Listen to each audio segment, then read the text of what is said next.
At what point did do you start looking at hydrogen? When did those conversations with you and Unither Bioelectronics begin? And how did that turn into this magical partnership that we see today? So very, very soon after I joined, still when I was in my VP of operations role, I knew this was going to be a big part of the future for Robinson. So almost immediately, my VP of engineering and I visited the team that was at the time doing the pure electric version under the United Therapeutics projects, and it was great because they had a really good small team and they had done some really innovative things.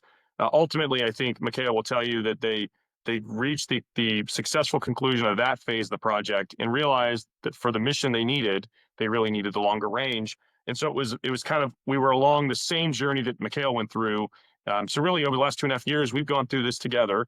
And I would say the formalization of our partnership was later in the timeline, mostly because when I took over, it was easier, and for the first year, it was trickier because I didn't have all the control of signing major agreements and things like that. But once I took over, it was a very quick process to get it all in place. And this is a really great way to look at it. That we they have made so much progress. His team, he's hired the right people, he's invested in the right partnerships to where they don't need a lot of our help today.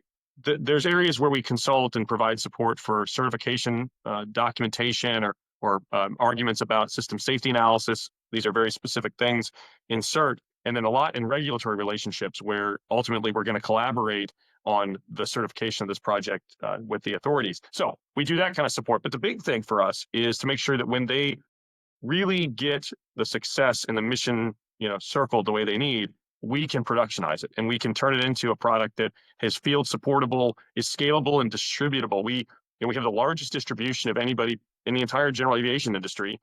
We've done that kind of incrementally for 50 years. So because of that, we think we're going to be the right people to help really scale this. And people aren't even thinking. I mean, if you look at the other folks in this industry, they're trying to scale from overhead and indirect expense. Like they're spending a ton of people cost to do that. It makes the business unwieldy and ultimately unprofitable. GA is best executed, best scaled with partnerships. And so we've demonstrated that through our third-party dealers and our third-party service centers. We have a really great kind of symbiotic relationship with them where their success is our success and vice versa. And so I think we're going to bring that to bear on this problem and love what the team's doing there. I think we're having some really great foundational learning that informs the R66 project that then will make it a much more commercially ready and scalable solution. So we're really excited about that partnership, and they've been flying the last couple of weeks even more, and it's exciting to see how much work the team's put into to really making this a winner.